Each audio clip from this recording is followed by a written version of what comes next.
18 December 2024 Lusail stadium, Kylian এমবাপেও আছেন, তবে ফ্রান্স আর আর্জেন্টিনার ম্যাচ নয়, Real Madrid versus Pachuca Intercontinental Cup, Lusail stadium, Qatar, রাত 11টায় 18 ডিসেম্বর রাতে। এই ম্যাচটা জিতলেই, অর্থাৎ এটা একটা ফাইনাল ইন্টারকন্টিনেন্টাল কাপ পাচুকার বিপক্ষে মেক্সিকোর ক্লাব।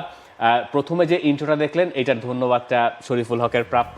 তার মাথা থেকেই যে আইডিয়াটা এসছে, কিলিয়ান এমবাপে, অরেলিয়ান চুয়েমেনি যারা ছিলেন ওই ফাইনালে, তারাও আরও একবার থাকছেন, লুকা মদ্রিচ, তিবো কোর্তোয়া। আমার কাছে সবচেয়ে ভালো লেগেছে এই ফুলের মালা।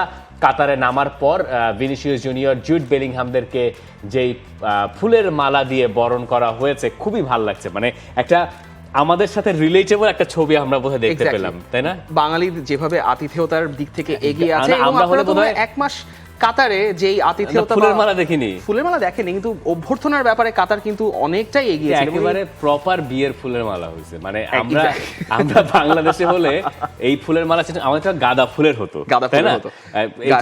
এটা তারা বোধহয় গাঁদা ফুলটা পায় নাই, আর সম্ভবত এটা দিয়ে চালাই দিচ্ছে। না, ওই যে সাদা আছে, সাদা খুব সুন্দর। মানে আমি এটা চিন্তাই করতে পারি নাই যে রিয়াল মাদ্রিদের ফুটবলারের গলায় ফুলের মালা দিয়ে। ধরেন আপনি চিন্তা করতে পারেন, মানে যদি রিয়াল মাদ্রিদ সাবকন্টিনেন্টে এবং বিশেষ করে কেরালার দিকে আসতো, তাহলে হচ্ছে এরকম একটা ট্রিপ। বাংলাদেশে হলেও হয়তো ফুলটা চেঞ্জ হতো, বাট এরকম একটা ব্যাপার দেখা যেত। তবে রিয়াল মাদ্রিদকে, বা আপনি যদি কিলিয়ান এমবাপের কথাই বলেন বা অরেলিয়ান চুয়েমেনিদের কথা বলেন, তারা হয়তো 2 বছর আগেও ভাবেননি এরকম একটা অদ্ভুতভাবে সাপ মোচনের সুযোগ তাদের কাছে চলে আসবে। লুসাইল স্টেডিয়ামে সাপ মোচন হয় না, একটা কাপ তারা জিততে পারেন সেটার সম্ভাবনা রয়েছে। তবে পাচুকার সঙ্গে ম্যাচটা অতটাও সহজ হওয়ার কথা না, কারণ হচ্ছে পাচুকা মোটামুটি 1 সপ্তাহ ধরে দোহায় অবস্থান করেছে, 3টা ম্যাচ তারা খেলেছে। সো ওইখানে মানিয়ে নেওয়ার ব্যাপারটায় শেষ ম্যাচটায় পাচুকাকে খেলতে হয়েছে টাই ব্রেকার পর্যন্ত। ওইখানে একটা টায়ার্ডনেসের ব্যাপার আছে, যেটা আমার মনে হয় যে রিয়াল মাদ্রিদেরও আছে কিছুটা, যেহেতু স্পেন থেকে তাদের ট্রাভেল করে আসতে হয়েছে রায়ো ভায়াকানোর সঙ্গে 3-3 গোলে ড্রয়ের পরে। খুব বেশি দূরেও অবশ্য নয় স্পেন থেকে দোহা, মানে ট্রানজিট হিসেবে অনেকে ব্যবহার করেন হয়তো, কিন্তু খুব বেশিক্ষণ সময় লাগার কথা না। তো তারপরেও তাদের জন্য একটা লম্বা ট্রাভেল, কারণ ইউরোপের ভেতর থেকে যখন তারা এক দেশ থেকে অন্য দেশে যাচ্ছেন, তখন তো খুব দ্রুত চলে যাচ্ছেন, চ্যাম্পিয়ন্স লিগ খেলে আবার ফেরত আসেন, ওই ক্লান্তিটা থাকতে পারেন। এমবাপে হয়তো খেলবেন না, এই ম্যাচটা স্টার্ট করার কথা নয়। ইনফ্যাক্ট খুব প্রয়োজন না হলে তাকে বোধহয় রাখাও হবে না এই ম্যাচের মাঝে। যা কি এটা যদি একটু বলে নিই, যে এই ম্যাচটা জিতলে পরে আপনি, মানে এটাকে কি ক্লাব বিশ্বকাপ তো আর বলতে পারতেছি না, ক্লাব বিশ্বকাপ না, আলটিমেটলি নামটা এইজন্য চেঞ্জ করা হয়েছে, ফেরত নিয়ে এলাম যেটা আগে ছিল।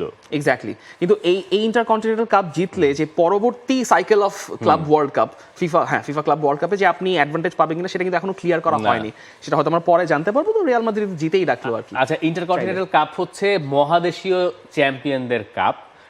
যেমন আপনি যে পাচুকাকে দেখবেন, তারা ওই আমেরিকার মেক্সিকান চ্যাম্পিয়ন, এবং ওই রিজিয়নের কনকাকাফের তারা হচ্ছে চ্যাম্পিয়ন। পাচুকা বেশ বিখ্যাত ক্লাব, বহুদিন যারা ফিফা গেমটা খেলেছেন তাদের হয়তো খুব পরিচিত থাকার কথা। অনেক জায়গায় অবশ্য কেউ পাচু চা লেখার চেষ্টা করছেন, পরে পাচু কা হবে। এটা হচ্ছে ব্যাপার, আমাদের ওসিডির একটা ব্যাপার থাকে নাম লেখার ক্ষেত্রে এবং উচ্চারণের ক্ষেত্রে। প্রেডিকশন বলেন তো। প্রেডিকশন রিয়াল মাদ্রিদ 2-1, গোলটা করবেন সালমন রন্ডন এবং পাচুকা এখনো গোল করে যাচ্ছেন। আমার রিয়াল মাদ্রিদ গোল নাও হজম করতে পারে, রিয়াল মাদ্রিদ জিতে যাবে। আরো একটা শিরোপা, এর মধ্যে তারা ইউএফএ সুপার কাপ জিতেছে, এবার জিতলে পরে তারা আরো একটা শিরোপা ঘরে তুলবে। For more updates, subscribe to our YouTube channel and click on the bell icon. Follow us on Facebook and Instagram. Download T-Sports app to enjoy exciting games and highlights. Visit tsports.com.